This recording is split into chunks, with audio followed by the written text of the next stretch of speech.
Hello guys, welcome back to my channel HK Official. Yes, I'm there with you with the unit number 3 of quantum mechanics. Yes, this is part 2 of this video, and yes, I have completed part 1 of unit 3 quantum mechanics of physics, in which we have covered very introductory part, in which I have told you about some important definitions like de Broglie hypothesis.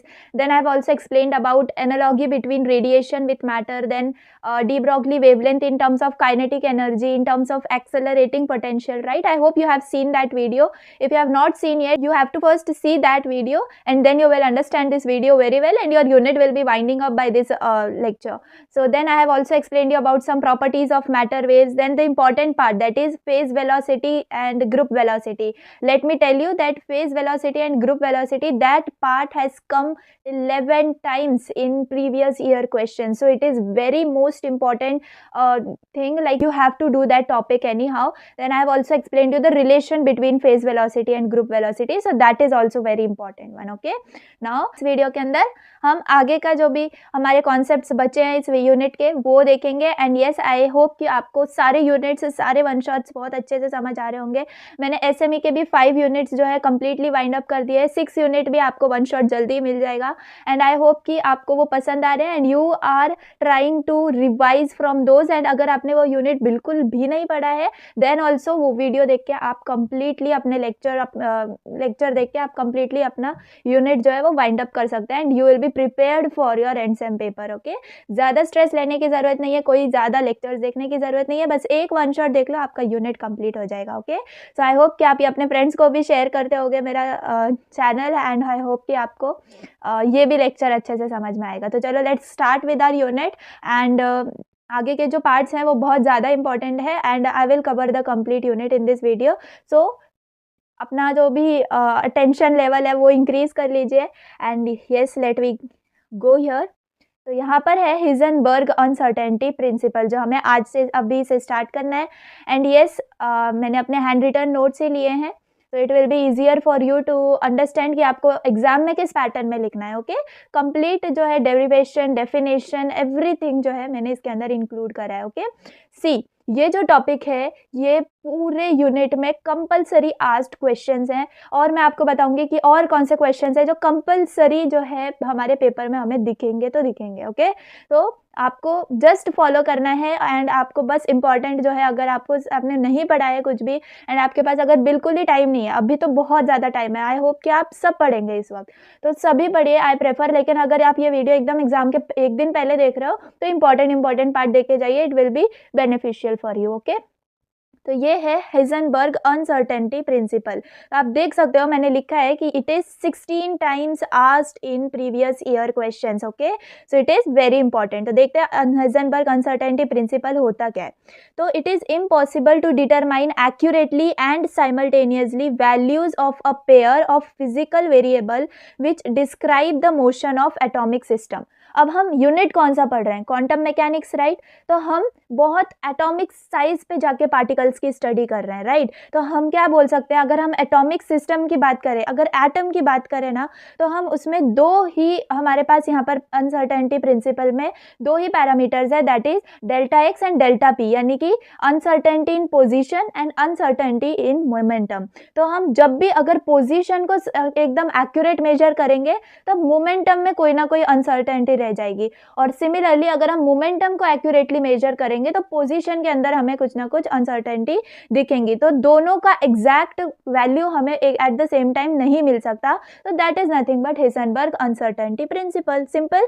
Again अब आप read करो, आपको समझ में आएगा. It is impossible to determine accurately and simultaneously, यानी कि एक ही टाइम पे, values of a pair of physical variable which describe the motion. अब यहाँ पे डिस्क्राइब द मोशन है, ये वर्ड आपको यूज करना है. And the two parameters here, delta X and delta P. Delta x का मतलब क्या हुआ, uncertainty in position when momentum is accurately measured. Okay, जब हम मोमेंटम को एक्यूरेटली मेजर कर रहे हैं, हमारे पास उसकी एग्जैक्ट वैल्यू है, तब हमें पोजीशन जो है वो अनसर्टेन ही मिलेगी. So that is delta X. And delta P क्या है, अनसर्टेनिटी इन मोमेंटम. जब हम पोजीशन को एक्यूरेटली मेजर कर रहे हैं तब मोमेंटम में कुछ ना कुछ अनसर्टेनिटी दिखेगी, that is delta p. Simple.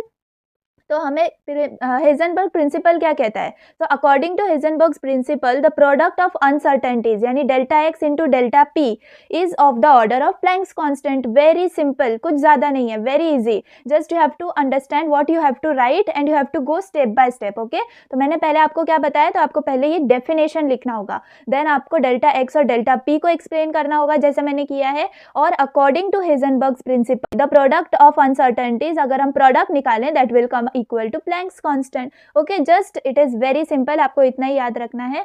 और आपको उसको क्या दिखाना है, लिखते टाइम आपको greater than equal to H दिखाना है, लेकिन आप जब न्यूमेरिकल्स में इसको यूज करेंगे दैट टाइम आपको इक्वल यूज करना है। ओके, सो डेरिवेशन में you will use delta x into delta P greater than equal to H. So your H is what, Planck's constant, and Planck's constant की value क्या है, 6.63 into 10⁻³ joule second. Simple. And more accurately अगर हम लिखें तो H cross हम क्या लिख सकते हैं, h/2 पाई।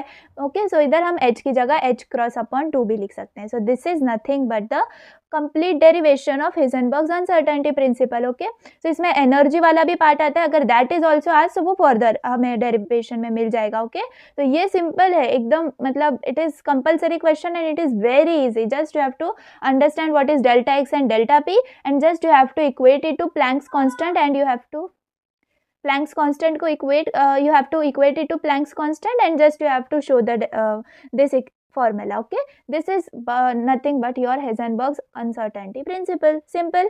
Let us go ahead. अब है concept of wave packet. ठीक है, इसके अंदर दो wave packets के बारे में हम पढ़ेंगे, broad wave packet और narrow wave packet. Okay, तो ये क्वेश्चन भी आ जाता है for 3 to 4 marks, so बहुत easy है। broad wave packet related to Heisenberg's principle ही है। अब हमें wave देख के क्या लग रहा है, that see, if a broad wave packet of de Broglie wave is associated with the particle, its wavelength lambda and momentum p, which is equal to h by lambda, can be determined accurately. ठीक है, अगर देखो, अगर हमारे पास broad wave packet है और वो D Broglie wavelength के साथ एसोसिएटेड है, तो हम उसका क्या मेजर कर सकते हैं एक्यूरेटली, हम उसकी वेवलेंथ को एक्यूरेटली मेजर कर सकते हैं, राइट। तो हमारे पास जो फॉर्मूला है मोमेंटम का, दैट इज h/λ, तो इसमें h तो कांस्टेंट ही है। अब हम अगर लैम्डा यानी वेवलेंथ को एक्यूरेटली मेजर कर पा रहे हैं तो p is equal to h/λ, इसका मतलब हम डायरेक्टली मोमेंटम को भी मेजर एक्यूरेटली कर पाएंगे, right. So that is nothing but this कि हम इसमें मोमेंटम को एक्यूरेटली मेजर कर पाएंगे, लेकिन जैसे हाइजेनबर्ग अनसर्टेनिटी प्रिंसिपल में बोला था कि अगर हम मोमेंटम को एक्यूरेटली मेजर कर पा रहे हैं तो हम पोजीशन को अनसर्टन ही, मतलब हमें पोजीशन जो है वो अनसर्टन ही मिलेगी। तो हम यहाँ पे क्या लिख सकते हैं कि it's wavelength lambda and momentum p is equal to h/λ can be determined accurately but position is uncertain. So broad wave packet में आपको लैम्डा याद रखना है। अगर हम वेवलेंथ एक्यूरेटली मेजर कर पा रहे हैं तो मोमेंटम हमें एक्यूरेट मिलेगा, और अगर मोमेंटम एक्यूरेट मिलेगा तो हमारी जो पोजीशन है हमें वो अनसर्टन मिलेगी। Okay, so this is the concept of broad wave packet. Similarly यहाँ पर है नैरो वेव पैकेट। सिमिलर मतलब एकदम डिफरेंट होगा, किससे, ब्रॉड वेव पैकेट से। तो नैरो वेव पैकेट यानी कि हम नैरो चीज के साथ एकदम डील कर रहे हैं, right. So if a narrow wave packet of de Broglie wave is associated with the particle, its position can be determined accurately but momentum will be uncertain। क्यों momentum uncertain? because उसकी wavelength find out करना बहुत मुश्किल होगा, because it is narrow। तो हम उसकी position को accurately measure कर लेंगे। तो अगर हम position को accurately measure कर पाएँ तो by Heisenberg's principle हमें जो momentum है वो uncertain मिलेगा। simple, just this is the concept of wave packet। I hope आपको broad wave packet और narrow wave packet ये समझा होगा। Okay, let us go ahead। अब मैंने जो आपको बोला था एक और principle आता है Heisenberg का, which is applied to energy and time। okay, similarly to that only, just remember इधर आपको E is equal to half mv square, ये इस फॉर्मूला के साथ स्टार्ट करना है। Okay, so the kinetic energy and time for a pair of canonical conjugate variables, the kinetic energy of the particle of mass m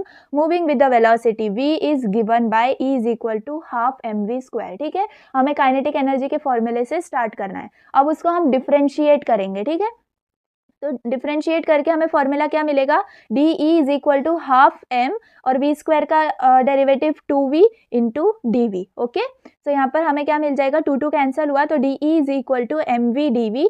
अब हम M D V को साथ में रखेंगे। Okay, equal to V M D V, just rearrange किया है, M D V को साथ में रखा है। Why M D V? Because हमें पता है कि मोमेंटम का फॉर्मूला क्या होता है, M v, that is mass into velocity, right. तो अगर हमने डेरिवेटिव लिया m p is equal to M v का, तो हमें क्या मिलेगा, d p is equal to m D v, right. So यहाँ पर एम डी वी की जगह हम डी पी लिख सकते हैं, ओके। तो हमें डी ई क्या मिला, D E is equal to V D P. I hope यहाँ तक बहुत क्लियर है, ठीक है। अब v को हमें क्या सब्सटीट्यूट करना है, dx by dt, okay, rate of change of displacement, okay. So velocity को हमें dx बाय dt के साथ रिप्लेस करेंगे तो क्या मिलेगा, de is equal to dx by dt into dp, okay. Just dt को अब हम लेफ्ट हैंड साइड में लेके जाएंगे तो वो मल्टीप्लाई हो जाएगा। So d is into d p is equal to d x into d p. Just अब हमें d को रिप्लेस कर देना है डेल्टा के साथ, तो हमें क्या मिलेगा, del E into del T is equal to del X into del P. तो वही हमें क्या मिला यहाँ पर, as del X into del P. हमारा क्या था, प्रिंसिपल के according del X into del P क्या था, it is greater than equal to Planck's constant, right. तो अगर ये इक्वल टू प्लैंक्स कांस्टेंट है तो हमारा जो लेफ्ट साइड है that is del capital E into del t, that is energy and time के बीच में रिलेशन, वो भी सेम आएगा, that is equal to h, okay, that is Planck's constant, hence proved. यही क्या था, हमारा Heisenberg's principle which is applied to energy and time. Just हमें क्या रिमेंबर रखना है कि हमें अपना जो डेरिवेशन है वो काइनेटिक एनर्जी के फॉर्मूले के साथ स्टार्ट करना है, okay. Many of the time student यही भूल जाते हैं कि हमें स्टार्ट कहाँ से करना है, डेरिवेशन तो आता है लेकिन स्टार्ट कहाँ से करना है।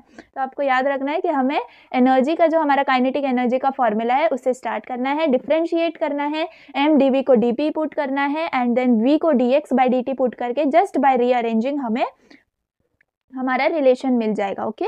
अगेन ये वाला क्वेश्चन बहुत इंपॉर्टेंट है, इफ लाइक बहुत बार पीवाईक्यूज में आया हुआ है। तो let us see, if uncertainty in principle is equal to wavelength, यानी कि हमारी अनसर्टेनिटी अगर पोजीशन की जो है अगर it is equal to wavelength, then show that uncertainty in velocity is equal to its velocity, okay. तो ये हमें शो करना है, प्रूफ करना है। तो हमें क्या शो करना है, अनसर्टेनिटी इन वेलोसिटी का मतलब del v it is equal to velocity, यानी del we is equal to v हमें प्रूव करना है। और हमें दिया क्या है कि uncertainty in position is equal to wavelength, यानी कि del x is equal to lambda, ये हमें दिया है, ठीक है। अब हमारे पास इक्वेशन क्या है हिजेनबर्ग का, मैंने आपको बोला था जब भी हम नेक्स्ट लाइक न्यूमेरिकल्स वगैरह में यूज करेंगे तो इक्वल टू एच लेंगे, राइट। सिर्फ डेरिवेशन में आपको उसको ग्रेटर देन इक्वल टू दिखाना है। So del X into del P is equal to H, ठीक है। ये हमारा जो है मेन इक्वेशन था। अब यहाँ पर हमें जो कंडीशन दी है that is del x is equal to lambda, okay, wavelength. तो हम डेल एक्स की जगह लैम्डा पुट करेंगे, तो lambda into del P is equal to h मिल गया। अब डेल पी को हम क्या लिख देंगे, h upon lambda, simply rearrange किया है, ठीक है। अब हमें पता है कि लैम्डा क्या होता है, wavelength, wavelength is equal to H by P, ठीक है। तो एच बाई पी अगर है तो हमारा एच बाई लैम्डा क्या हो गया, पी हो गया, राइट। रीअरेंज करके हमारा फॉर्मूला, तो हमें डायरेक्टली क्या मिला, del P is equal to P मिला, ओके। तो हमने क्या इधर इक्वेट कर दिया कि uncertainty in momentum is equal to momentum, लेकिन हमें प्रूव क्या करना है, uncertainty in velocity equal to velocity, right. तो अब हमें पी का एकदम सिंपल जो फॉर्मूला हमें पता होता है, M V, P is equal to mass into velocity. तो बस उसको हम इसमें पुट कर देंगे, M into del V, just हमें पुट करना है M del V in the place of del V, okay, del P which is equal to P को हम लिख देंगे एम वी, तो एम एम कैंसिल हो गया और हमें क्या मिला, del we is equal to V. और यही हमें प्रूव करना था, that is uncertainty in velocity is equal to velocity, hence proved, okay. So ये वाला क्वेश्चन बहुत बार पूछा गया है, इट इज वेरी सिंपल और 4 मार्क्स के लिए क्वेश्चन आता है, तो जस्ट इतना ही आपको लिखना होगा इसमें, ठीक है। अब आगे बढ़ते हैं, वेव फंक्शन, ओके। अब मैंने इसको 3 आउट ऑफ 3 स्टार दिए हैं, राइट। यानी कि आप अगर 3 बार पढ़ रहे हो ना तो आपको तीनों बार इसको रिवाइज करना है, ओके। इंपॉर्टेंट क्वेश्चन है। सो वेव फंक्शन इसको हम साई से डिनोट करते हैं एंड इट्स सिग्निफिकेंस। तो न्यूमेरिक मतलब नॉर्मली क्या क्वेश्चन आता है कि define wave function and explain it and also give it significance. तो ये 6 मार्क्स का क्वेश्चन बन जाता है, ठीक है।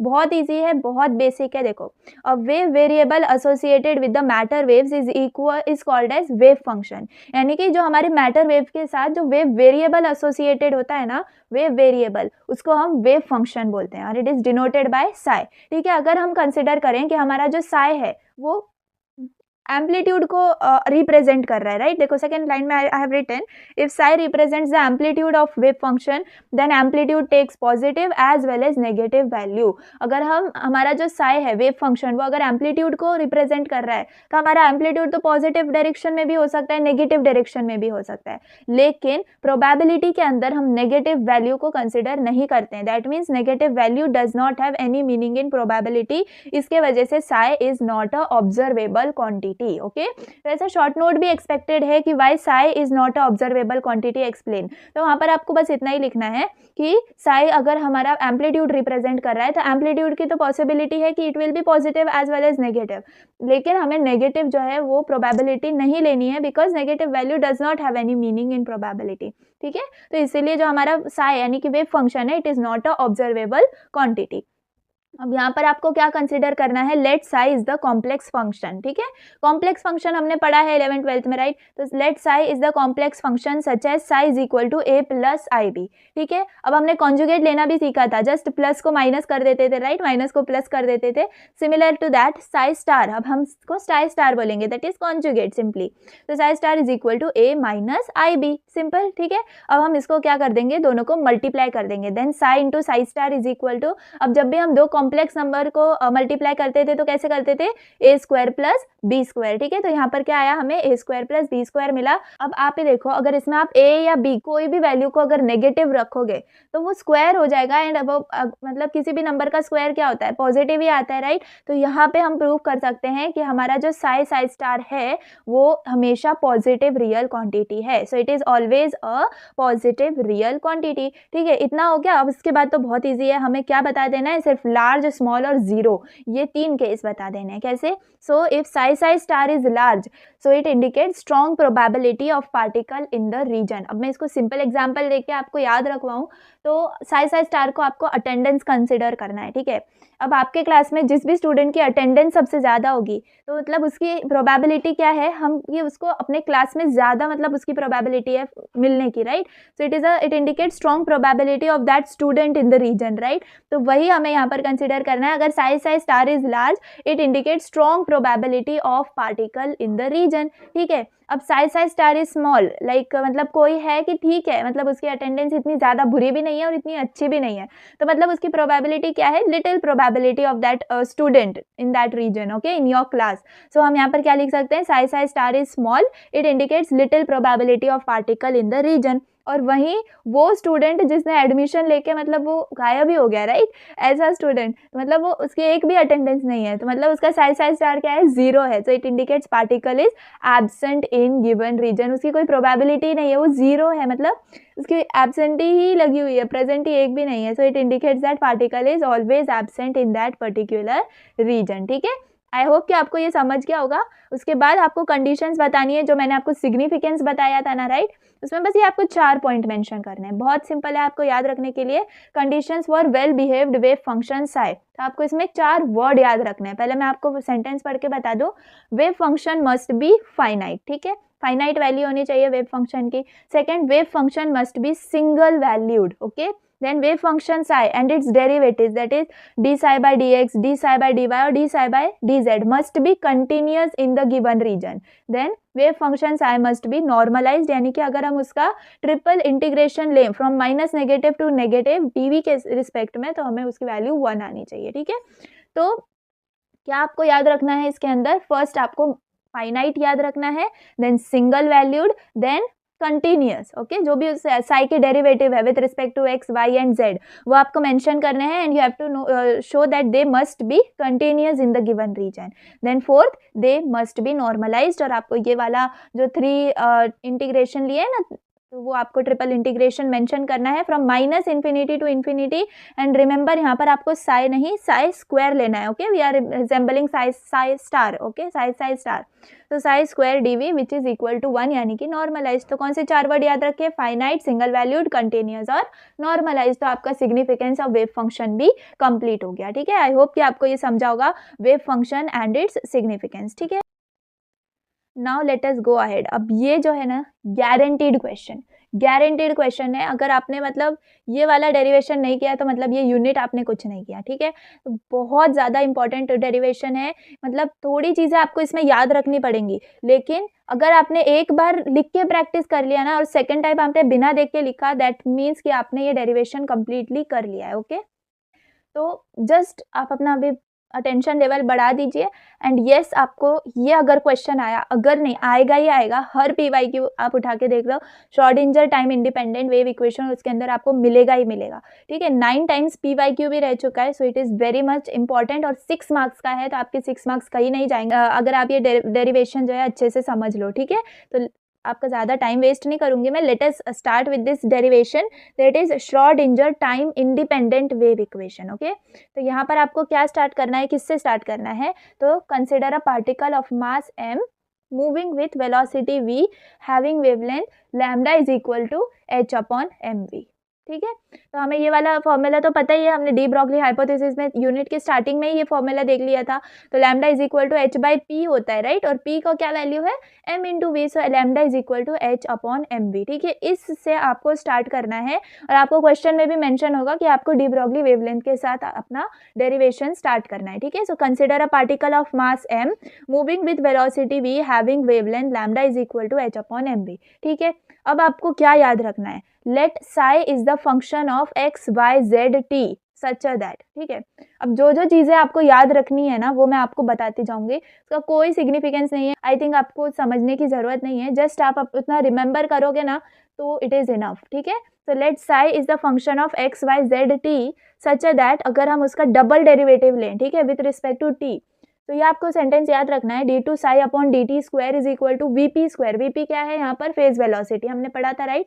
सो वीपी स्क्वायर, और आपको ब्रैकेट में लिखना है D two psi upon D x square plus D two psi upon D Y square plus D two psi upon D Z square, यानी एक्स वाई जेड के साथ आपने डेरिवेटिव लिया है, ठीक है, डबल डेरिवेटिव। यहाँ तक का ईजी है, D two psi upon D T square is equal to VP square and then multiplied by the bracket in which you have to write D two psi upon D x square plus D two psi upon D Y square plus D two psi upon D Z square, ठीक है। यहाँ तक समझा, where VP is phase velocity. अब आपको next step में क्या करना है, जो हमारा ब्रैकेट है ना उसमें से साई कॉमन लेना है, ठीक है। तो आपको क्या मिलेगा, D two psi upon D T square is equal to VP square and bracket D two upon D x square plus D two upon D Y square plus D two upon D Z square, और आपको साई को जो है common निकाल लेना है, ठीक है। अब ये जो अंदर ब्रैकेट में है ना सारे डेरिवेटिव्स पार्ट को, उसको हम क्या कंसिडर कर देंगे नेक्स्ट स्टेप में, let this is equal to del square, ठीक है। याद रखना आपको डेल स्क्वायर मेंशन करना है उसको, जो कि हम इसको क्या बुलाते हैं, लैप्लासियन ऑपरेटर, ठीक है। तो हमारा जो इक्वेशन है वो क्या बन जाएगा, D two psi upon D T square is equal to VP square del square into psi, ठीक है। Remember you have to write psi in the end of the equation, ठीक है। इसको गुड प्रैक्टिस समझ लो, ठीक है। तो यहाँ तक के आपको समझा इक्वेशन को हमने क्या किया, यहाँ पर देखो D two psi upon D T square को कंसिडर किया इक्वल टू वीपी स्क्वायर, और सारे उसके डेरिवेटिव ले लिए साई के with respect to X Y and Z. Second step में हमने क्या किया, साई कॉमन निकाल लिया, और जो भी हमारा ब्रैकेट में था उसको हमने डेल स्क्वायर बोल दिया, ठीक है, दैट इज लैप्लासियन ऑपरेटर। उसके बाद हमने उसको इक्वेशन में पुट कर दिया। अब ये जो इक्वेशन मिला है, नेम इट एज ए, अब इसका जो है आपको डेरिवेटिव का सोल्यूशन नहीं निकालना है, डायरेक्टली आपको सोल्यूशन लिखना है, रिमेंबर माय वर्ड्स, ठीक है। तो solution of equation A is, अब ये आपको याद रखना है, ठीक है। सोल्यूशन जो है आपको डायरेक्टली लिखना है, इसके कोई मार्क्स कट नहीं होंगे, डरो मत, ठीक है। आपको इसका जो भी इसका सोल्यूशन है वो निकालते बैठने की बिल्कुल ज़रूरत नहीं है, और आपको ये मिलने भी नहीं वाला है, नो कि कोई इतनी मेहनत नहीं करेगा इसको निकालने की, ठीक है। तो जस्ट रिमेंबर कि आपको डायरेक्टली इसका सोल्यूशन लिखना है। सोल्यूशन भी बहुत ईजी है, कैसे, psi with respect to X Y Z T, ठीक है, which is equal to psi naught x Y Z. इसके अंदर आपको टी नहीं लिखना है, क्योंकि टी के वजह हमने क्या लिख दिया आगे, e raise to minus I omega T, ठीक है। देखो आपको अभी ये बहुत कॉम्प्लिकेटेड लगता होगा, लेकिन आप एक बार पूरा डेरिवेशन देख लो, सेकेंड टाइम मैं आपको रिवाइज करके दूंगी, that time it will be clear to you, and आप जब एक बार अपने हाथ से लिख लोगे ना, this will be super easy for you, okay. तो ये आपको सोल्यूशन क्या मिला, psi x Y Z t is equal to psi naught x Y z, ठीक है, e raise to minus I omega t. अब हम ये जो x Y Z t x Y z है ना, ये निकाल देंगे, और फॉर सिंप्लिसिटी कैसे लिखेंगे, psi is equal to psi naught E raise to minus I omega T, ठीक है। ऊपर वाला ही इक्वेशन है, देख लो, बस एक्स वाई जेड टी जो है मैंने रिमूव कर दिया है वहां से, ठीक है। अब ये जो इक्वेशन मिला है, हमें इसको डिफ्रेंशिएट करना है 2 टाइम्स, ठीक है, रिमेंबर 2 टाइम्स। तो हमें क्या मिलेगा, देखो, d psi by D t, is equal to psi naught as it is, e का क्या आएगा, अब यहाँ पर विथ रिस्पेक्ट टू हम टी ले रहे हैं तो माइनस आई ओमेगा कॉन्स्टेंट है तो वो बाहर आ जाएगा as per the property of exponential. ठीक है, तो हमें क्या मिला, minus I omega and E raise to minus I omega T as it is. ठीक है, अब हम इसका सेकेंड टाइम डेरिवेटिव लेंगे तो हमें क्या मिलेगा, D two psi by D T square is equal to psi naught minus I omega again अगर हम डबल डेरिवेटिव ले रहे हैं and E raise to minus I omega T as it is. ठीक है, तो यहाँ पर हमें क्या मिला, माइनस माइनस तो प्लस हो जाएगा,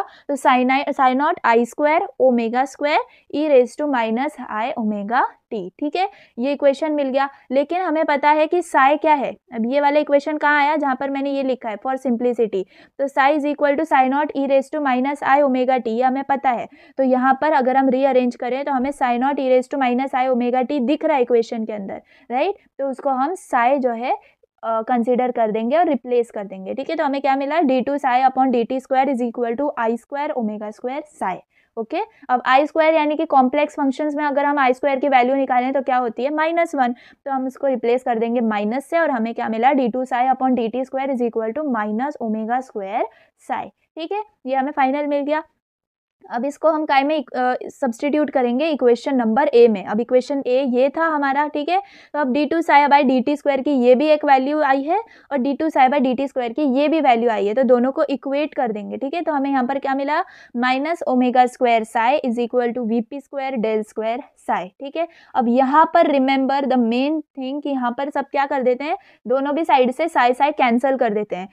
यू रिमेंबर आपको साई कैंसिल नहीं करना है, अदरवाइज आप इक्वेशन ही किसका निकालोगे। ठीक है, तो हमें मतलब वेव इक्वेशन ही निकालना है, उसमें साई इज इंपॉर्टेंट, तो अगर आप साई निकाल दोगे कैंसिल कर दोगे तो इक्वेशन आपका रॉन्ग आएगा। ठीक है, जस्ट आपको यहाँ पर क्या करना है, माइनस ओमेगा स्क्वायर साई जो है ना लेफ्ट हैंड साइड से आपको उसको राइट हैंड साइड में लेकर जाना है और पूरे इक्वेशन को जीरो इक्वेट करना है। तो V P square del square psi plus omega square psi is equal to 0। ठीक है, यहाँ तक हो गया। अब नेक्स्ट स्टेप आपको क्या याद रखना है, आपको इस इक्वेशन को वी पी स्क्वायर से डिवाइड करना है थ्रू आउट, तो आपको क्या मिलेगा, del square psi plus omega square upon V P square psi is equal to 0। ठीक है, यहाँ तक समझा। अब क्या होगा, अब यहाँ पर हम ओमेगा की और वीपी की जो है वैल्यू पुट करेंगे। ठीक है, ओमेगा की वैल्यू क्या होती थी, 2 पाई एफ, ठीक है, फ्रीक्वेंसी, बट यहाँ पर हम एफ को म्यू कंसिडर करेंगे, तो हम ओमेगा क्या मिलेगा, 2 पाई म्यू, और वीपी यानी कि फेज वेलोसिटी, और हमने फेज वेलोसिटी पार्ट 1 में निकाली है, राइट। अगर आपने स्टिल वो वीडियो नहीं देखा है तो आप देखो उसको, ओके, वो भी इंपॉर्टेंट पार्ट है उसके अंदर। तो वीपी का क्या आएगा, वीपी का हमने निकाला था म्यू लैम्डा। ठीक है, तो अब ये दोनों वैल्यूज हम इस इक्वेशन में पुट कर देंगे। अब एज ये दोनों भी स्क्वायर में प्रेजेंट हैं तो हम एक स्क्वायर कॉमन ले लेंगे, उसके अंदर 2 pi mu upon mu lambda the whole square. ठीक है, तो ये न्यू न्यू यहाँ पर कैंसिल हो जाएगा और हमें स्क्वायर करके फाइनल इक्वेशन क्या मिलेगा, del square psi plus 4 pi square upon lambda square psi is equal to 0। ठीक है, अब यहाँ पर आपका थर्ड स्टेप क्या है, यू हैव टू रिमेंबर कि आपको यहाँ पर लैम्डा को h बाई पी पुट करना है। ठीक है, हमें पता है लैम्डा की value that is h by P. ठीक है, तो वो यहाँ पर, अब यहाँ पर लैम्डा स्क्वायर है that means h square p square, और डिनोमिनेटर में है तो हमें क्या दिखेगा, इक्वेशन में delta square psi plus 4 pi square bye, अब लैम्डा स्क्वायर की जगह हम H square by P square put करेंगे, तो डिनोमिनेटर का denominator is numerator, right. So 4 pi square p square upon h square psi is equal to 0। ये आया हमारा इक्वेशन नंबर बी। ठीक है, अब आपको यहाँ क्या रिमेंबर रखना है कि total energy is equal to kinetic energy plus potential energy, ये हमें पता था, राइट। तो अब यहाँ पर टोटल एनर्जी को ई लिखना है और काइनेटिक एनर्जी को पी स्क्वायर अपॉन 2m लिखना है। ठीक है, ये भी हमें रिलेशन हमें फर्स्ट पार्ट में मिला था, राइट। तो काइनेटिक एनर्जी को क्या पुट करेंगे, P square upon 2m plus potential energy को क्या पुट करेंगे, v। ठीक है, तो पोटेंशियल एनर्जी की जगह v पुट कर देंगे, तो यहाँ पर से हमें पी स्क्वायर की वैल्यू निकालनी है। ठीक है, हम ये पी स्क्वायर की वैल्यू हम इक्वेशन बी के अंदर पुट करेंगे। ठीक है, is equal to p square upon 2m plus v मिला है, तो यहाँ पर से हम पी स्क्वायर की वैल्यू क्या निकाल लेंगे, 2m e माइनस v। ठीक है, अब इस पी स्क्वायर की वैल्यू को हम b के अंदर पुट करेंगे तो हमें क्या मिलेगा, del square psi plus 8 pi square m upon h square e minus v psi equal to 0। ठीक है, अब यहाँ पर हमें h स्क्वायर को जो है वो h बाई 2 पाई पुट करना है। ठीक है, पूरा डेरिवेशन आपके रिमेंबरिंग बेसिस पर है। ठीक है, आप कितना याद रख सकते हो, और आप याद तभी रख पाओगे जब आप प्रैक्टिस करोगे। ठीक है, तो ये वाला जो डेरिवेशन है आपको मिनिमम 2 बार तो आपको प्रैक्टिस करना ही करना है, ठीक है। तो यहाँ पर h स्क्वायर को क्या पुट कर, h क्या होता है हमारा h क्रॉस 2 पाई, तो यहाँ पर h क्रॉस क्या हो गया h अपॉन 2 पाई। इसको हम अपने इक्वेशन में पुट करेंगे तो हमें क्या मिलेगा, हमारा final Schrödinger time independent wave equation, that is del square psi plus 2m upon h cross square E minus v psi is equal to 0, ठीक है। ये है हमारा फाइनल श्रोडिंगर वेव इक्वेशन, ठीक है। अब यहाँ पर मैं आपको रिवाइज करके बताती हूँ हमने स्टार्टिंग से क्या क्या किया, ठीक है। तो पहले तो हमें किससे स्टार्ट करना है, हमें lambda is equal to h upon M v से स्टार्ट करना है, ठीक है। अब उसके बाद हमें क्या याद रखना था, फर्स्ट थिंग कि let psi is the function of x Y Z T such that d two psi upon D T square is equal to V P square. V p क्या है, फेज वेलोसिटी। उसके बाद हमने क्या याद रखा, d two psi upon D x square plus D two psi upon D Y square plus D two psi upon D Z square, ठीक है। नेक्स्ट स्टेप में हमने साई जो है वो कॉमन निकाल लिया और जो ब्रैकेट में था उसको Laplacian operator that is del square से रिप्लेस कर दिया, ठीक है। तो हमें एक स्मॉल इक्वेशन क्या मिला, D two psi upon D T square is equal to V P square del square psi, ठीक है। इसको हमने इक्वेशन ए बोला। अब हम इसको सॉल्व नहीं करेंगे, डायरेक्टली हम इसका सोल्यूशन लिखेंगे। तो सोल्यूशन क्या मिला हमें इक्वेशन ए का, it is psi x Y Z t is equal to psi naught x Y z e raise to minus I omega T, ठीक है। अब इसको सिंप्लिसिटी के लिए हम ये जो एक्स वाई जेड टी है ये सब जो है रिमूव कर देंगे और हमें फाइनली क्या मिलेगा, psi is equal to psi naught E raise to minus I omega t. Next step ये है कि आपको इस इक्वेशन को 2 टाइम्स इसका 2 टाइम्स डिफरेंशिएशन करना है, ठीक है। तो आपको क्या मिलेगा डिफरेंशिएट करने के बाद 2 टाइम्स, तो पहले स्टेप में तो फर्स्ट डेरिवेटिव में आपको d psi by D t is equal to psi naught minus I omega into e raise to minus I omega t मिलेगा। सिंपली सेकेंड डेरिवेटिव में d two psi by D T square is equal to psi naught minus I omega e raise to minus I omega T, ठीक है। अब यहाँ पर minus i हो जाएगा i square, omega omega omega square हो जाएगा। अब यहाँ पर हमें पता है कि psi is equal to psi naught E raise to minus I omega t था जो कि हमने पहले ही निकाला है, तो उसको हम सब्सटीट्यूट कर देंगे और हमें इक्वेशन मिलेगा i square omega square psi. अब आई स्क्वायर कॉम्प्लेक्स फंक्शन में माइनस 1 होता है, तो d two psi by D T square is equal to minus omega square psi मिल गया, ठीक है। अब इस इक्वेशन को और इक्वेशन ए को जो है हम इक्वेट कर देंगे, ठीक है। सिंपली इक्वेट करके हमें मिलेगा minus omega square psi is equal to V P square v del square psi, ठीक है। अब रिमेंबर यहाँ पर आपको साई कैंसिल नहीं करना है, राइट। उसके बाद आप अपना जो इक्वेशन है वो पूरा इक्वेट करेंगे 0 के साथ, तो हमें मिलेगा v P square del square psi plus omega square psi is equal to 0। अब हम क्या करेंगे, डिवाइड करेंगे बाय वी पी स्क्वायर, ठीक है। तो हमें क्या मिलेगा, del square psi plus omega square upon V P square psi is equal to 0। अब यहाँ पर ओमेगा की और वीपी की वैल्यू हमें पता है, वो पुट कर देंगे as they are in square, nu cancel हो गया और हमें स्क्वायरिंग में क्या मिला 4 pi square upon lambda square, ठीक है। तो हमें फाइनल इक्वेशन मिला del square psi plus 4 pi square by lambda square psi is equal to 0। अब यहाँ पर आपको लैम्डा को जो है वो h बाय पी रिप्लेस करना है, ठीक है। तो क्या मिलेगा आपको, del square psi plus 4 pi square p square psi upon h square is equal to 0। अब यहाँ पर पी स्क्वायर को जो है हमें सब्सटीट्यूट करना है, तो उसके लिए हम ये वाला फॉर्मूला यूज करेंगे, that is total energy is equal to kinetic energy plus potential energy. तो काइनेटिक एनर्जी को हमने क्या कंसिडर किया था, पी स्क्वायर अपॉन 2m और पोटेंशियल एनर्जी को v। तो ये रीअरेंज करके हमें मिलेगा p square is equal to 2m E minus v, okay. अब इसको हम पुट कर देंगे हमारे इक्वेशन बी के अंदर, तो del square psi plus 8 pi square m upon h square E minus v psi is equal to 0। अब यहाँ पर h क्या है हमारा, h cross h by 2 pi है, तो हम यहाँ पर ये पुट कर देंगे तो हमें क्या मिलेगा, lambda del square psi plus 2m upon h cross square E minus v del square psi plus 2m upon h cross square E minus v psi is equal to 0। तो यही है हमारा final Schrödinger time independent wave equation. देखो मैंने इसमें बहुत ज़्यादा time लिया है, बहुत डीपली एक्सप्लेन किया है, 3 से 4 बार एक्सप्लेन किया है, तो आप अच्छे से इसको प्रैक्टिस करें। अगर अभी भी नहीं समझाए एक बार वापस रिवाइंड करके देखें, और प्लीज़ रिमेंबर कि ये बहुत इंपॉर्टेंट टॉपिक है and this is the guaranteed question which will give you 6 marks in your physics paper, okay. तो रिमेंबर कि ये हो गया आपका इंपॉर्टेंट डेरिवेशन। इसके बाद है Schrodinger time dependent wave equation. Schrodinger time dependent wave equation, अभी हमने क्या देखा, Schrodinger time independent wave equation. तो ये टाइम डिपेंडेंट ज़्यादा बार पूछा नहीं गया, it is just 1 time p y q, it is not that much important, लेकिन अगर एक बार पूछा गया है तो we have to consider this. लेकिन time independent wave equation is important one, ठीक है। अब इसके लिए भी हमें सेम स्टेप्स है, सेम आधा इक्वेशन तो वही है पूरा डेरिवेशन। तो हमें क्या करना है, देखो मैं आपको बताऊं, ये भी सेम है। Consider a particle of mass m moving with velocity v having wavelength lambda is equal to h upon mv। ठीक है, यहीं से स्टार्ट करना है, यही कंसिडर करना है। d2 psi by dt square is equal to vp square and all derivatives.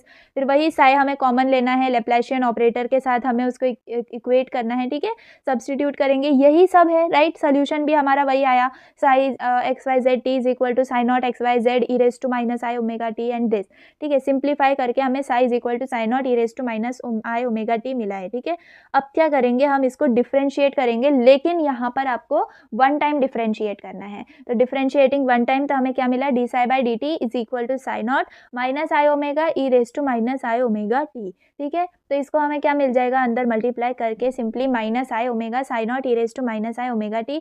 Again अब यहाँ पर psi naught E raise to minus I omega t आ गया है, इसका इक्वल क्या हो जाएगा, इसको इक्वेट करेंगे साई के साथ, तो यहाँ पर d psi by D t is equal to minus I omega psi मिलेगा। ठीक है, इसको हम इक्वेशन बी बोलेंगे, इसको हमने इक्वेशन बी बोल दिया। अब हमें पता है प्लैंक्स क्वांटम एनर्जी यानी कि E is equal to h mu. ठीक है, ये वाला फॉर्मूला हमें पता है, ये देखो यहाँ पर ये चीज़ रिमेंबर रखनी है। ठीक है, तो we have Planck's quantum energy that is E is equal to h mu. अब इस इक्वेशन को हम मल्टीप्लाई और डिवाइड करेंगे 2 पाई के साथ, तो E क्या आएगा, h upon 2 pi into 2 pi mu right. अब हमें यहाँ इस इक्वेशन को देख के क्या याद आ रहा है, h अपॉन 2 पाई हमारा क्या है, h क्रॉस, और 2 पाई म्यू क्या है हमारा ओमेगा। ठीक है, तो हमें E क्या मिल गया, h square omega, h cross omega. ठीक है, अब यहाँ से ओमेगा क्या है, E अपॉन h क्रॉस। तो यहाँ पर हम इसको सब्सटीट्यूट कर देंगे हमारे बी इक्वेशन के अंदर, जिसमें माइनस आई ओमेगा साई है राइट। तो माइनस आई ओमेगा की जगह हम E upon h cross put करेंगे and psi as it is. अब यहाँ पर हमें मल्टीप्लाई करना है बोथ साइड्स बाय i। ठीक है, मल्टीप्लाई करेंगे बोथ साइड्स बाय i, क्योंकि हमें ये i फंक्शन को निकालना है। ठीक है, i h cross d psi by D t is equal to minus i square e psi. ठीक है, तो यहाँ पर हमने आई से दोनों भी साइड्स मल्टीप्लाई कर दिया, तो यहाँ पर क्या मिलेगा हमें, अब ये माइनस आई स्क्वायर तो किसके इक्वल हो जाएगा, 1 के इक्वल हो जाएगा। तो यहाँ पर e psi is equal to my i h cross two psi by D t. ठीक है, ये हमें क्या मिला, इक्वेशन मिला। अब इस इक्वेशन को हम किस में पुट करेंगे, तो this value we have to put in Schrödinger time independent wave equation. तो हमें टाइम इंडिपेंडेंट वेव इक्वेशन जो मिला था, that is del square psi plus 2m upon h cross square E minus b psi is equal to 0, इसके अंदर हमें ई साई की जगह ये वाली इक्वेशन की वैल्यू पुट करनी है। ठीक है, तो इसके लिए हमें ये इक्वेशन इंडिपेंडेंट वेव इक्वेशन याद रखना होगा, और इसको सिंप्लीफाई कैसे करेंगे, ई माइनस वी ब्रैकेट स्क्वायर जो है ना, उसको ई साई माइनस वी साई लिखेंगे। ठीक है, और अब यहाँ पर हम ई साई की जगह ये वैल्यू पुट कर देंगे, that is i h cross d psi by D t minus v psi. तो ये हमें मिल जाएगा इक्वेशन के अंदर। अब यहाँ पर हम देख सकते हैं कि del square psi plus 2m upon h cross square है, यानी कि 2m upon h cross square को अगर हमें रिमूव करना है तो हमें मल्टीप्लाई थ्रू आउट करना पड़ेगा उसके रेसिप्रोकल से right, negative of its reciprocal. तो हमें क्या मिलेगा, हम इसको मल्टीप्लाई किससे करेंगे, throughout by minus h cross square upon 2m। ठीक है, तो यहाँ से हमें मिल जाएगा minus h cross by 2m del square psi minus h cross d psi by D t plus v psi is equal to 0। ठीक है, जस्ट इसको इक्वेट करके हम यहाँ पर इसका फाइनल इक्वेशन कैसे लिख सकते हैं, minus h cross square upon 2m del square psi plus v psi is equal to i h cross d psi by D t. तो this is your Schrodinger time dependent wave equation. ठीक है, similar to time independent wave equation, लेकिन at the end थोड़ी हम substitutions और जो formula हमें use करना है वो अलग कर देते हैं। So this is your final time dependent wave equation. उसके बाद आता है एप्लीकेशन। ठीक है, ये भी बहुत इंपॉर्टेंट क्वेश्चन है, application of Schrodinger wave time independent wave equation, जिसके अंदर क्वेश्चन आता है for energy of particle enclosed in one dimensional rigid box या फिर इनफाइनाइट पोटेंशियल वेल। ठीक है, इंपॉर्टेंट क्वेश्चन है। इसके अंदर आपको क्या कंसिडर करना है, consider a particle is enclosed in a potential well of rigid box having infinite potential. तो यहाँ पर आप Vx इज इक्वल टू 0 देख सकते हो, यानी कि जो वेलोसिटी है उस पार्टिकल की अंदर उस पोटेंशियल वेल या रिजिड बॉक्स के अंदर, तो वो 0 है, और बाहर जो उसकी वेलोसिटी है वो इनफाइनाइट है। तो यहाँ पर हमें ये कंसिडर करना है, पार्टिकल इज एनक्लोज्ड। ठीक है, उसको बंद कर दिया है एक पोटेंशियल वेल या रिजिड बॉक्स के अंदर, जिसकी उसके अंदर हैविंग इनफाइनाइट पोटेंशियल। ठीक है, inside the box motion of the particle is restricted between x equal to 0 and x equal to l, जैसे आप x एक्सिस पे देख सकते हो। ठीक है, Assuming the collision of a particle with walls on elastic, total energy of particle remains constant. ठीक है, the potential energy of the particle is infinite outside the box and it can be considered as zero inside the box. Just आपको explain करना है brief में जो भी आपने diagram बनाया ऊपर, ठीक है. Thus the boundary condition for PE that is potential energy are v x is equal to zero, यानी कि उसके लिए क्या आएगा, एक्स जो है जीरो और एल के बीच में है, और v x is equal to psi, यानी कि आप इस ग्राफ से ही देख लो, ठीक है.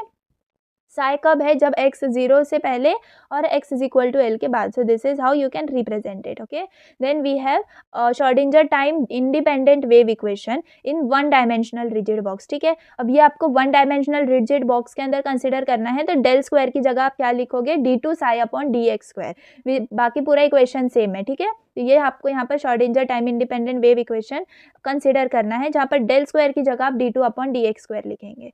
तो डी टू अपॉन, क्योंकि ये वन डायमेंशनल है ना, वहाँ पर हमने थ्री डायमेंशंस देखे थे, एक्स वाई और जेड. यहाँ पर आपको सिर्फ एक्स एक्सिस को कंसिडर करना है. तो d two psi by d x square plus two m upon h cross square E minus v psi is equal to zero. अब इनसाइड द बॉक्स क्या है, हमारी v x is equal to zero है, right. तो अब यहाँ पर जो वी है उसको हम जीरो पुट करके उसको निकाल देंगे इक्वेशन से. तो हमें क्या मिलेगा, D two psi by d x square plus two m E upon h cross square psi is equal to zero. अब यहाँ पर जो साई के साथ वैल्यू है that is two m E upon h cross square, इसको हम किसके साथ इक्वेट कर देंगे, के स्क्वायर के साथ. रिमेंबर, कोई भी एक कांस्टेंट ले लो, के स्क्वायर. अब यहाँ पर इसको के स्क्वायर के साथ रिप्लेस करेंगे तो क्या मिला, D two psi by d x square plus k square psi is equal to zero. अब वैसे ही हमें क्या मिला, अब ये एक इक्वेशन मिला है ए. ठीक है, अब इसको भी हम सॉल्व नहीं करेंगे, डायरेक्टली सोल्यूशन लिखेंगे. और आपको ये याद रखना पड़ेगा, solution of equation A is psi x is equal to A sine k x plus B cos k x. ठीक है, ये आपको याद रखना पड़ेगा. अब हमें जो है बाउंड्री कंडीशंस लगा देनी है. इजी है, बहुत इजी डेरिवेशन है. तो using first boundary condition x is equal to zero and psi x is equal to zero. ठीक है, अगर x जीरो होगा तो साई x भी जीरो ही होगा. तो यही वैल्यू हम इसके अंदर पुट करेंगे, हमारे इक्वेशन ए जो सोल्यूशन आया है ना उसके अंदर. तो हमें क्या मिलेगा, psi zero is equal to A sine k zero plus B cos k into zero. तो यहाँ पर psi zero into psi into zero तो जीरो हो गया, और साइन जीरो भी जीरो होता है तो वो टर्म भी जीरो हो गया. बचा क्या, बी कॉस के जीरो. अब कॉस के जीरो तो वन होता है, तो यहाँ पर हमें बी मिल गया. ठीक है, तो बी की वैल्यू क्या आई, जीरो. तो हमें बी की वैल्यू मिल गई. अब ए की वैल्यू फाइंड आउट करेंगे. तो यहाँ पर using second boundary condition, second boundary condition क्या आती है हमारी, एक्स एल जो है x is equal to l लेना है और साई एल को जीरो लेना है. रिमेंबर, ठीक है. तो सब ज़्यादातर मिस्टेक क्या कर देते हैं, साई एल को एल ही ले लेते हैं, लेकिन आपको याद रखना है psi l is equal to zero और psi l is equal to, अब ये हमने इसको वैल्यू में इक्वेशन में पुट कर दिया इस वैल्यू को. तो क्या मिला, psi l is equal to A sine k l plus B cos k l. तो यहाँ पर psi l is zero, a sine k l plus, अब बी तो जीरो ही था जो अभी हमने फाइंड आउट किया, तो उसको जीरो पुट करेंगे. तो यहाँ पर a sine k l is equal to zero, ये इक्वेशन आया. अब यहाँ पर ए जो है वो हमारा एम्पलीट्यूड होता है, तो amplitude can not be zero. Remember, हमारा एम्पलीट्यूड कभी भी जीरो नहीं हो सकता. इसके वजह से हमें क्या मिला, sine k l is equal to zero. यानी अगर वो इक्वेशन जीरो के इक्वल है और ए अगर इक्वल टू जीरो नहीं है तो हमें डेफिनेटली पता चल गया कि sine k l is equal to zero. ठीक है, अब ये कंडीशन कब पॉसिबल होती है, it is possible only when k l is equal to n pi. ठीक है, तो k is equal to n pi by l, इसको हमने मतलब k l is equal to n pi, ये पॉसिबिलिटी आई. तो यहाँ से अरेंज करके हमें क्या मिल गया, k is equal to n pi by l. अब इसको हम स्क्वायर करेंगे, आपको समझ जाएगा क्यों हम स्क्वायर कर रहे हैं. K square is equal to n square pi square upon l square. अब ये के स्क्वायर की वैल्यू और ये वाली जो हमने के स्क्वायर अज्यूम करा था टू एम ई अपॉन एच क्रॉस स्क्वायर, इस के स्क्वायर की वैल्यूज को इक्वेट करेंगे यहाँ पर. ठीक है, इक्वेशन 1 और 2 को इक्वेट करेंगे. तो हमें क्या मिला, two m E upon h cross square is equal to n square pi square और l square, n square pi square upon l square. तो यहाँ से अब हमें एनर्जी निकालनी है, तो एनर्जी एक साइड में रखेंगे, बाकी जितनी भी चीज़ें उनको राइट साइड में भेजेंगे. तो e is equal to h cross square n square pi square upon 4 into two m l का स्क्वायर. ठीक है, तो यहाँ पर हमारा एच क्रॉस क्या है, एच क्रॉस को हमें h upon two pi put करना है. तो हमें क्या मिला, e is equal to h square upon two into four pi square n square pi square into m l square. तो यहाँ पर फाइनली हमें ई की वैल्यू क्या मिल गई, cancel out pi pi square होके, it is e is equal to h cross h square n square upon 8 m l square. ठीक है, तो ये है हमारा final equation. So this equation gives for energy of particle enclosed in one dimensional rigid box. ठीक है, इस equation पे हमारे पास बहुत न्यूमेरिकल्स भी हैं, न्यूमेरिकल्स भी पूछे जाते हैं। अगर डेरिवेशन नहीं आया तो न्यूमेरिकल्स आता है और न्यूमेरिकल नहीं आया तो डेरिवेशन इज देयर। तो ये इंपॉर्टेंट कॉन्सेप्ट है। ठीक है, तो E is equal to n² upon 8 ml², ये फॉर्मूला आप याद ही रख लो। ठीक है, आई होप कि आपको ये समझा होगा। इसके बाद wave function for one dimensional rigid box. Remember ये हमने जो पढ़ा ये energy of particle enclosed in one dimensional rigid box था। अब हम पढ़ रहे हैं wave function for one dimensional rigid box. ठीक है, so we have solution for one dimensional rigid box, जो कि हमें सोल्यूशन मिला था। ठीक है, वन डायमेंशनल रिजिड बॉक्स को वही हमें यहाँ पर कैरी फॉरवर्ड करना है और हमें क्या मिला, x is equal to a sin kx plus b cos kx।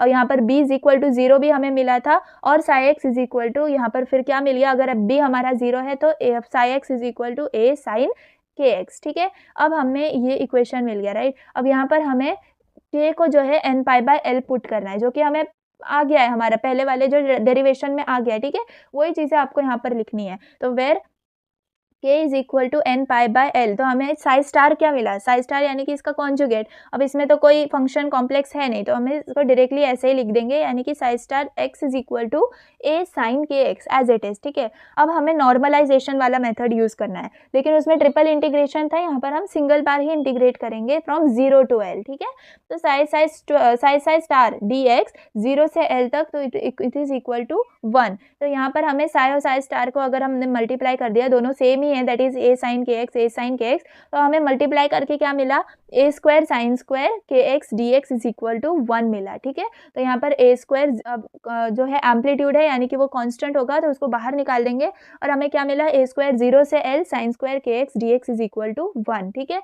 अब इस sin² को हमें मैथमेटिकली फॉर्मूलाज पता है, राइट। तो यहाँ पर उसको हम क्या रिप्लेस कर देंगे, 1 - cos 2 kx upon 2 dx is equal to 0, यानी कि हमने यहाँ पर cos 2x का फॉर्मूला यूज किया। ठीक है, तो इसको सब्सटीट्यूट कर दिया। अब इसका इंटीग्रेशन ले लेंगे फ्रॉम 0 से l। ठीक है, तो a²/2 यहाँ पर 1 का इंटीग्रेशन x आएगा और cos 2 kx अपॉन 2 का आएगा sin 2 kx अपॉन 2k। ठीक है, तो इसको लिख दिया 0 से l तक। अब हमारे पास लिमिट्स हैं 0 से l, तो अब यहाँ पर हमें पता है कि k क्या है, n π/l है, तो यानी कि पाई तो आ गया, राइट, साइन के अंदर। और जैसे ही हमें पता चला कि साइन पाई है, यानी कि साइन पाई या फिर साइन π/2, तो उसकी वैल्यू 0 होती है, यानी कि जो हमारा sin 2 kx अपॉन 2k है वो हमेशा 0 रहेगा, राइट। तो हमारे पास फाइनली इक्वेशन क्या आया, a²/2 into l minus 0 is equal to 1। ठीक है, तो a² l upon 2 is equal to 1 आएगा। अब यहाँ पर से a² क्या आया, 2/l, और a की वैल्यू क्या आ गई, अंडर रूट ऑफ 2/l। ठीक है,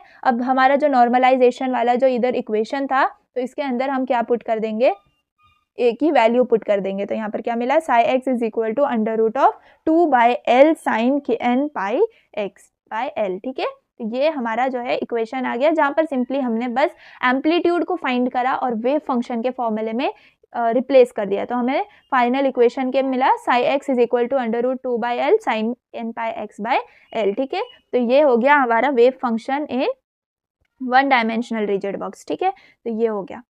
इसके बाद है क्वांटम मैकेनिकल टनलिंग इफेक्ट। ठीक है, ये भी इम्पॉर्टेंट है, मतलब ज़्यादा इतना ये नहीं है कि यस ये आएंगे ही, बट पॉसिबिलिटी है, 1 टाइम PYQ है।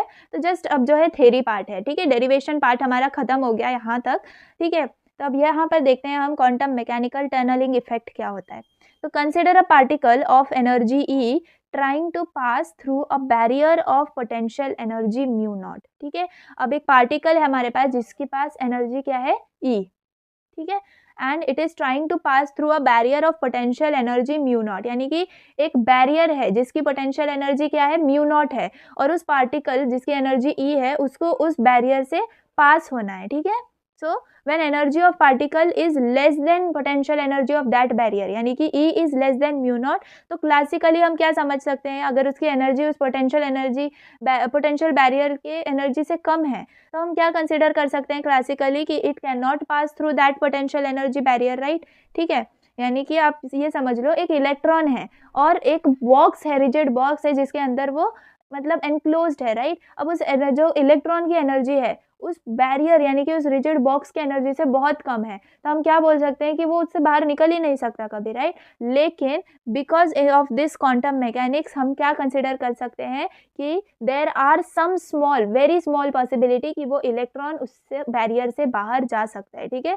देखते हैं हम आगे। It is called as forbidden region. However quantum mechanically de Broglie waves are associated with particle, ठीक है। क्वांटम मैकेनिकली हमें ये पता है कि कोई भी पार्टिकल के साथ डी ब्रॉगली वेवलेंथ एसोसिएटेड होती है।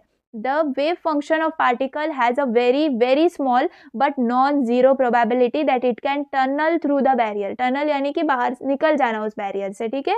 जस्ट यही इफेक्ट को क्या बोलते हैं हम, quantum mechanical tunneling effect. Simple है। आपको क्या याद रखना है टनलिंग इफेक्ट के अंदर, कि एक मतलब ऐसा समझ लो कि कोई एक बंदा है, वो एक रूम में बंद है, ठीक है, दरवाज़ा भी बंद है, सब बंद है, और मतलब ऐसा वो बहुत ज़्यादा मतलब वीक है, उसकी इतनी एनर्जी नहीं है कि वो उस मतलब बैरियर यानी उस डोर को तोड़ सके, विंडो को तोड़ सके और बाहर जा सके, ठीक है। तो हम क्या कंसिडर करेंगे कि वो अंदर ही रहेगा, वो बाहर आ ही नहीं सकता। लेकिन क्वांटम मैकेनिकली इस मतलब बहुत कम, लेकिन प्रोबेबिलिटी पॉसिबिलिटी है कि वो उससे बाहर आ सके, ठीक है। अगर उसने ज़्यादा दिमाग लगाया, ज़्यादा कुछ ऐसा मतलब कर लिया, तो वो उससे बाहर भी जा सकता है, तो लेकिन प्रोबेबिलिटी है। तो this is called as quantum mechanical tunneling, ठीक है। विद रिस्पेक्ट टू इलेक्ट्रॉन होता है ये, और हम बेसिकली पार्टिकल ही कंसिडर करते हैं, ठीक है। आई होप आपको ये समझा होगा। अब एप्लीकेशंस ऑफ मैकेनिकल टनलिंग, तो ये मतलब इतना ज़्यादा इंपॉर्टेंट पार्ट नहीं है, but as it is in syllabus we will cover it.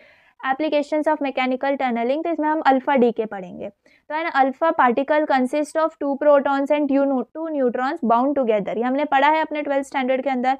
तो an alpha particle consist of 2 protons and 2 neutrons bound together, तो हम उसको ऐसे डिनोट करते थे, right. Alpha decay is a type of radioactive decay in which an atomic nucleus emits an alpha particle. Simple knowledge. Binding energy of alpha particle क्या होती है? An alpha particle is bounded inside the nucleus with energy around 25 mega electron volt. ठीक है, ये energy याद रखिए, which is its potential barrier. Thus, classically, alpha particle requires a minimum energy of 25 mega electron volt to escape from the nucleus. ठीक है। अब energy of emitted alpha particle, a free alpha particle has energy of only around 4.8 mega electron volt, ठीक है। ये calculated value है एक alpha particle की, that is around 4.8 mega electron volt.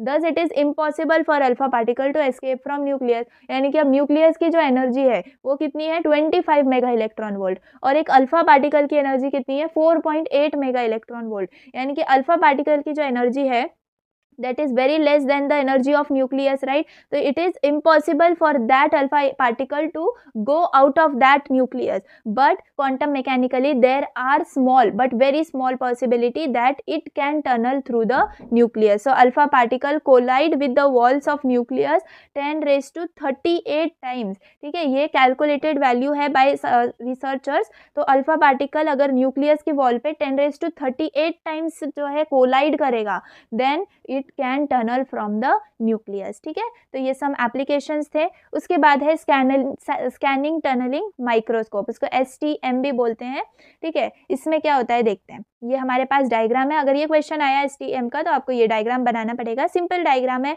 एक सैंपल है हमारे पास, ठीक है।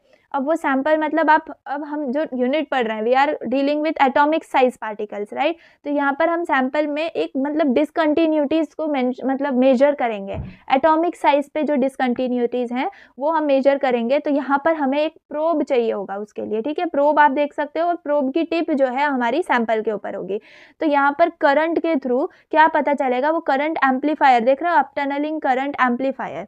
उसके बाद हमें distance control and scanning unit भी प्रेजेंट है। तो इससे क्या होगा, हमारे करंट के वजह से हमें प्रोब में ऐसा पता चलेगा जहाँ जहाँ भी एटॉमिक मतलब लेवल पर कहाँ कहाँ डिसकंटिन्यूटीज़ हैं, ठीक है। तो वो हमें जो है डिस्प्ले साइड में दिखेगा। So this is nothing but scanning tunneling microscope, ठीक है। यहाँ पर आप देख सकते हो कि यहाँ पर ये सरफेस है। अगर कोई भी डिसकंटिन्यूटी है, लाइक एटम ऐसे कहीं कहीं ऊपर like speed breaker type present है, तो यहाँ पर जो प्रोब है हमारा वो ऐसा पाथ शो करेगा हमें डिस्प्ले के अंदर, ठीक है। This is nothing but STM। अब यहाँ पर मैंने इसके लिए थ्योरी लिखी है, एक बार मैं रीड कर देती हूँ, ठीक है।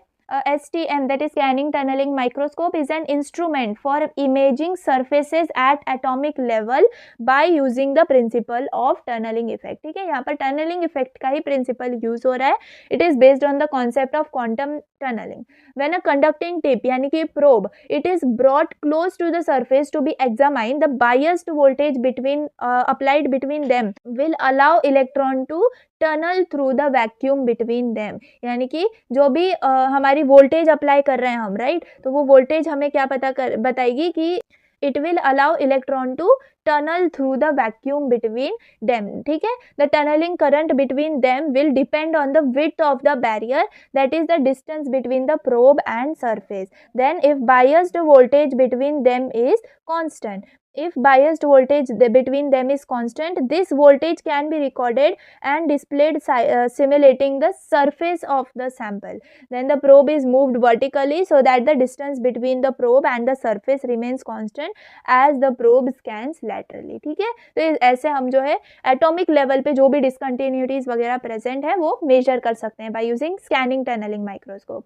Then we have tunnel diode और इसाकी डायोड. ठीक है, अब ये क्या है, अ टनल डायोड, इसको हम इसाकी डायोड भी बोलते हैं. It is a type of semiconductor diode which is capable of very fast operations by using quantum mechanical effect. ठीक है, अब हम देख सकते हैं कि हमारा जो कंप्यूटर की कैलसी होती है वो कितने फास्ट कैलकुलेशंस करती है, राइट. इतने फास्ट ह्यूमन कभी नहीं कर सकते.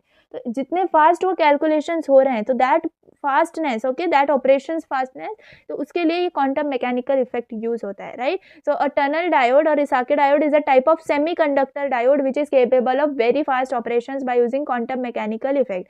इसमें ये सिंबल हम मेंशन कर सकते हैं एनोड एंड कैथोड का. ठीक है, बाकी ये इंपॉर्टेंट डायग्राम है फॉर टनलिंग इफेक्ट. इसमें आप कंडक्शन बैंड और वैलेंस बैंड दिखा सकते हो और यहाँ पर टनलिंग इफेक्ट दिखा सकते हो. ठीक है, ऐसे.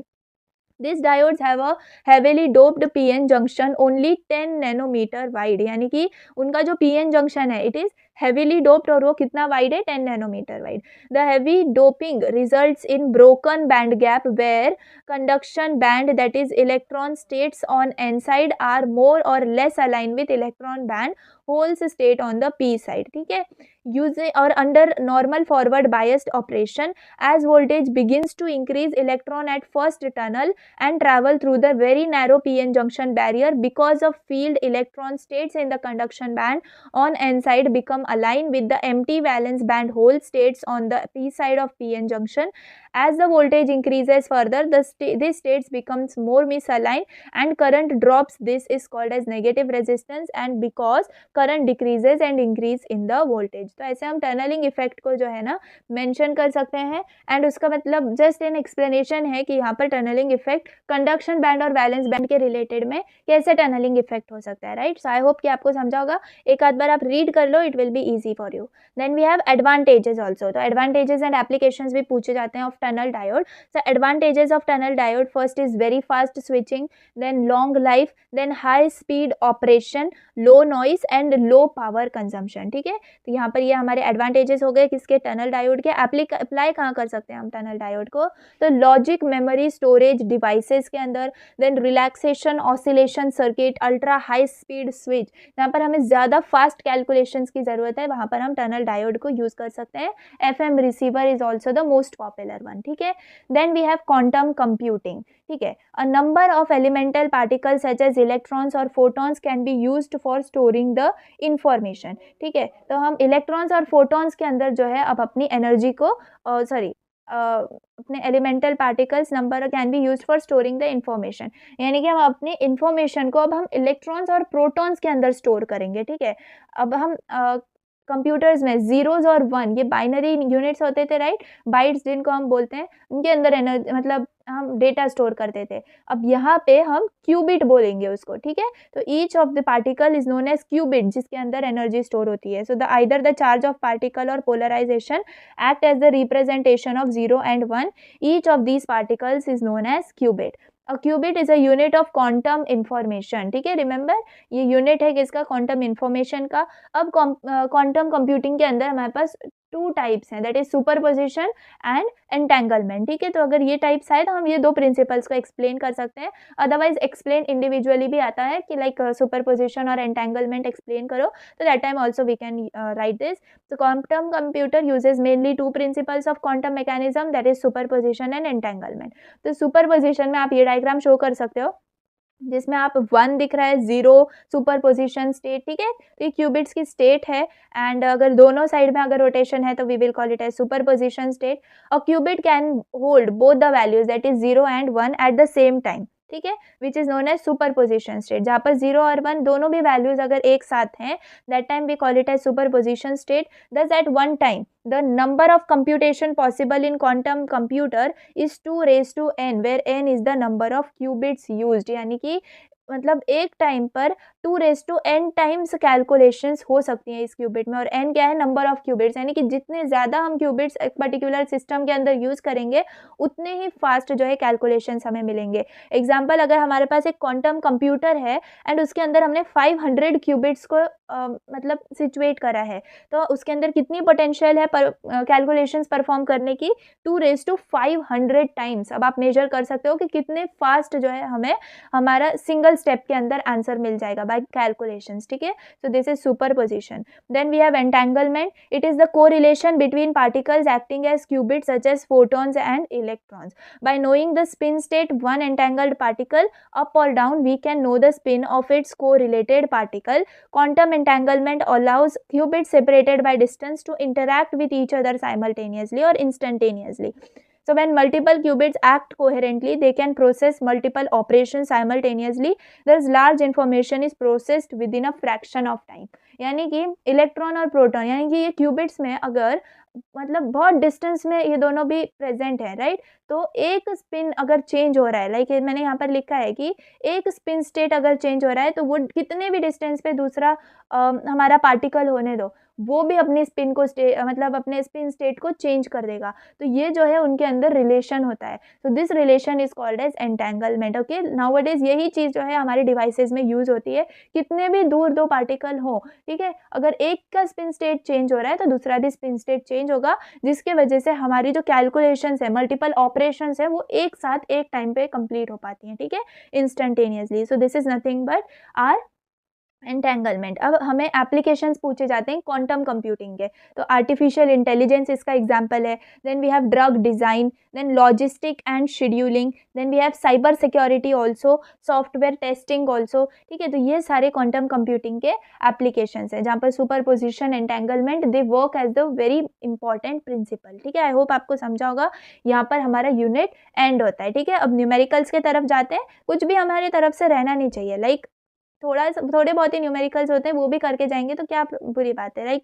मतलब हमारे पास जितना भी थ्योरी तो हमारी हो गई, अब न्यूमेरिकल्स में वही सब फॉर्मूलाज यूज होने वाले हैं, तो देखते हैं क्या है। तो फर्स्ट हमारे पास न्यूमेरिकल है, what potential difference must be applied to an electron microscope to obtain electrons of wavelength 0.3 angstrom. अब गिवन में हमें सिर्फ वेवलेंथ मिली है, that is lambda is equal to 0.3 angstrom. अब हमें क्या निकालनी है, What is the potential difference must be applied। Okay, तो पोटेंशियल डिफरेंस निकालनी है। अब ये वाला जो फॉर्मूला है ये पार्ट 1 वीडियोस के अंदर मैंने कंप्लीट करा है। ठीक है, पार्ट 1 वीडियो के अंदर मैंने कंप्लीट करा है। तो लैम्डा इज इक्वल टू 12.26, ये किसके रिलेटेड है, इलेक्ट्रॉन। ठीक है, तो क्वेश्चन भी हमारा इलेक्ट्रॉन के रिलेटेड है, तो आपको क्वेश्चन देख के जो है फॉर्मूला अप्लाई करना है। Lambda is equal to 12.26 upon under root v angstrom. तो यहाँ पे से हमें कैलकुलेट कर लेंगे वैल्यू पुट करके, किसकी, लैम्डा की हमें दी है, तो हमें मिल जाएगा v इज इक्वल टू 1670। तो ये हमें मिल गई क्या, पोटेंशियल डिफरेंस। ठीक है, आई होप कि बस एक ही फॉर्मूला यूज करा है and the numerical is over.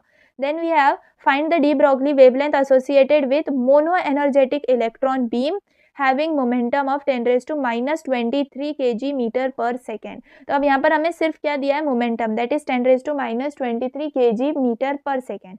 हमें निकालना क्या है, डी ब्रॉगली वेवलेंथ। अब जहाँ भी डी ब्रॉगली वेवलेंथ आ गया, आपको एक ही फॉर्मूला है, that is lambda is equal to h upon p and p को mv पुट करके। ठीक है, तो बस यहाँ पर p तो दिया ही है, तो mv की भी जरूरत नहीं है। तो lambda is equal to h यानी कि प्लैंक्स कांस्टेंट, उसकी वैल्यू तो हमें पता ही है, 6.63 इंटू 10⁻34 अपॉन, अभी p की वैल्यू क्या दी है, 10⁻24। बहुत ईजी न्यूमेरिकल था एकदम, जस्ट डिवाइड करना था हमें तो हमें क्या मिल गया lambda, that is D Broglie wavelength 0.663 angstrom. ठीक है, उसके बाद ये एक PYQ है जो नवंबर 2018 में पूछा गया था। In a TV set electrons are accelerated by a potential difference of 10 kilovolt, calculate de Broglie wavelength associated with this electron. अब de Broglie wavelength associated with electron पूछा है तो 12.26 वाला फॉर्मूला यूज करेंगे। V दिया है हमें 10 × 10⁻³ यानी 10 किलो वोल्ट है तो 10 × 10⁻³ वोल्ट, वही फॉर्मूला यूज करेंगे। Lambda is equal to 12.26 upon del v angstrom. अब डेल वी की 12.26 अपॉन √V एमस्ट्रॉन्ग, तो अभी V की वैल्यू 10⁻⁴ दी है, कैलसी में पुट करिए, यू विल गेट 0.1226 एमस्ट्रॉन्ग। उसके बाद हमें मोमेंटम निकालना है, तो मोमेंटम कैसे निकालेंगे, that is P which is equal to lambda is equal to h/p होता है, तो P is equal to h/λ हो गया। h की वैल्यू हमें पता है, अब लैम्डा की वैल्यू भी पता है, जो जस्ट रीअरेंज करके हमें क्या मिली 5.407 × 10⁻⁻23 kg/m², ये हमें मिल गया मोमेंटम। ठीक है, so this was the answer. फिर है हमारे पास एक बहुत important PYQ, like it is 4 times asked PYQ। Numerical में भी मैं आपको PYQs दिखा रही हूँ। ठीक है, तो it is asked for 3 marks. देखते हैं कैसा क्वेश्चन है। Compute the permitted energy level of an electron in an infinite potential well of width 1 angstrom. इतना ही क्वेश्चन है। Compute permitted energy level of electron in infinite potential well of width 1 angstrom. ठीक है, सिर्फ width दी है इस वक्त। अब infinite potential well use करा है, तो हमने जो है इसका डेरिवेशन करा था और मैंने आपको बताया भी था अभी कि ये वाला फॉर्मूला न्यूमेरिकल्स में यूज होता है।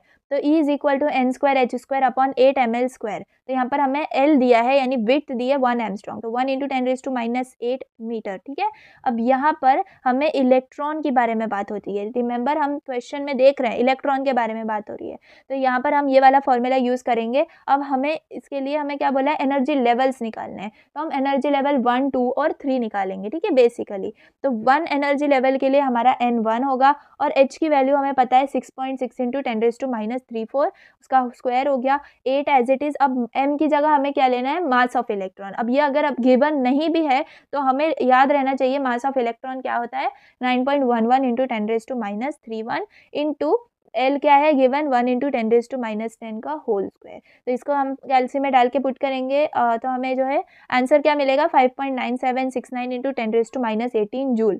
अब रिमेंबर एनर्जी आपको कभी भी इसमें जूल में नहीं लिखनी है, आपको इलेक्ट्रॉन वोल्ट में लिखनी है। ठीक है, because we are dealing with the atomic particles here, तो जूल्स में एनर्जी इज नॉट अलाउड। तो अभी इसको कन्वर्ट करेंगे हम इलेक्ट्रॉन वोल्ट में, तो हमें क्या करना पड़ेगा, डिवाइड बाय 1.6 × 10⁻19, तो हमारे पास आया 37 इलेक्ट्रॉन वोल्ट, ये आ गई energy. Similarly n is equal to 2 और n इज इक्वल टू 3 के लिए निकालेंगे तो जस्ट 2² और 3² कर देंगे। अदरवाइज आप सेम कैलकुलेशंस कर सकते हो, जस्ट 1 की जगह 2 और 3 पुट करोगे तो आपको ये वैल्यूज मिल जाएंगी। ठीक है, देखो ये 4 टाइम्स PYQ है क्योंकि सिर्फ विड्थ दी है और मतलब कुछ ज़्यादा दिया नहीं है, तो इधर ही स्टूडेंट्स कंफ्यूज हो जाते हैं कि हमें कैलकुलेट क्या करना है।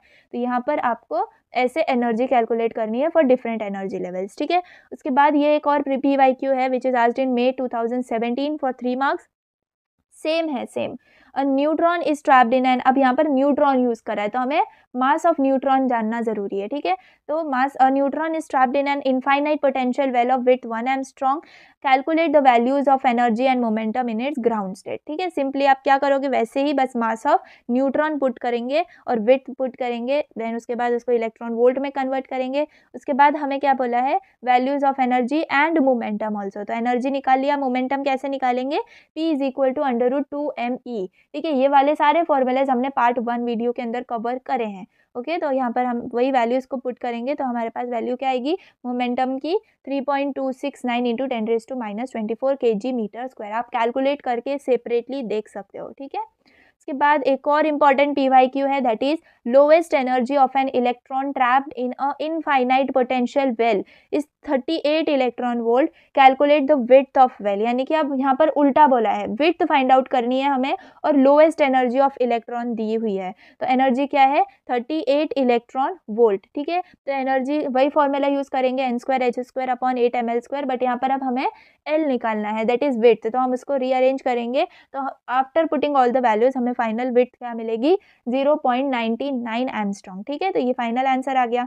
उसके बाद एक और क्वेश्चन है PYQ, that is of November 2018, calculate the lowest energy of corresponding momentum of an electron confined in rigid box of width 2 angstrom. वही सेम क्वेश्चन है, यहाँ पर विड्थ क्या दी है 2 एंगस्ट्रॉम दी है और कैलकुलेट द लोएस्ट एनर्जी बोला है। तो यहाँ पर अब हम क्या लेंगे, इलेक्ट्रॉन बोला है तो मास ऑफ इलेक्ट्रॉन लेंगे, सेम बस हमें विड्थ को चेंज करना है एंड मोमेंटम भी निकालना है। एनर्जी निकाल ली 9.31 इलेक्ट्रॉन वोल्ट, रिमेंबर जूल से आपको इलेक्ट्रॉन वोल्ट में कन्वर्ट करना है, that is dividing by 1.6 into 10⁻⁻19 और मोमेंटम यानी p is equal to √2 me, तो हमारे पास आंसर आ जाएगा 4.11 इंटू 10⁻15 kg मीटर स्क्वायर। ठीक है, तो यहाँ पर we are done with the chapter with the unit. I have also completed the numericals in this video। तो अब कुछ नहीं बचा आपको, बस ये पार्ट 1 वीडियो जो मैंने बनाई थी इसके ऊपर वो और ये इसको फॉलो करना है। आपका यूनिट नंबर 3 जो है फिजिक्स का वो कम्प्लीटली वाइंड अप हो जाएगा। न्यूमेरिकल्स भी आप कैलकुलेशंस करके देख सकते हो, राइट आंसर्स दिखेंगे आपको। एंड येस डेरिवेशंस जो है जो मैंने बताए हैं आपको, Schrodinger time independent, Schrodinger time dependent, then हमारे पास क्या है इनफाइनाइट पोटेंशियल वेल के लिए जो एनर्जी फाइंड आउट करी है, वेव फंक्शन फाइंड आउट करा है, देन सम आप ये जो scanning tunneling microscope tunneling effect ये सब जो है ये सब रीड करके जा सकते हो। ठीक है, एंड बाकी जो मैंने डेरिवेशंस आपको बोले हैं they are important one and आपको उसको प्रैक्टिस करना है, मिनिमम 2 टाइम्स आप उसको लिख कर प्रैक्टिस करेंगे तो हो जाएगा आपको, बहुत ईजी है वो, फर्स्ट टाइम ही वो ज़्यादा डिफिकल्ट लगता है, otherwise it is very simple. ठीक है, तो आई होप कि आपको ये वन शॉट, मतलब वन शॉट तो नहीं बोल सकते, सेकेंड पार्ट है हमारे यूनिट का, अगर ये आपको पसंद आया हो तो प्लीज़ लाइक करना एंड अपने फ्रेंड्स के साथ भी शेयर करना, सब्सक्राइब भी करना। एंड येस मैंने वन शॉट्स जो हैं इंजीनियरिंग के वो मैंने अपलोड कर रखे हैं, एसएमई के तो 5 यूनिट्स कंप्लीट हो गए वन शॉट के अंदर, फिजिक्स का भी 3rd यूनिट हो गया, BEE भी हमारे पास 3 और 4 यूनिट अवेलेबल है। फर्दर मैं आने वाले डेज़ के अंदर मैं सारे यूनिट्स कवर करने की कोशिश करूँगी in one shot sessions only, क्योंकि एंड सेम बहुत करीब है। तो आई होप कि आपको ये समझ में आया होगा एंड रिवाइज इट, जो भी कॉन्सेप्ट आपको नहीं समझा है आप उसको रिवाइज करके देख सकते हो, रिवाइंड करके देख सकते हो। ठीक है, तो आई होप आपको सब समझा होगा and it takes a lot of effort to make such a videos. अभी भी ये मतलब 1 आवर के ऊपर ही चला गया है टाइम, तो आई होप कि आप मेरे एफर्ट्स को वैल्यू करेंगे and thanks for watching till now.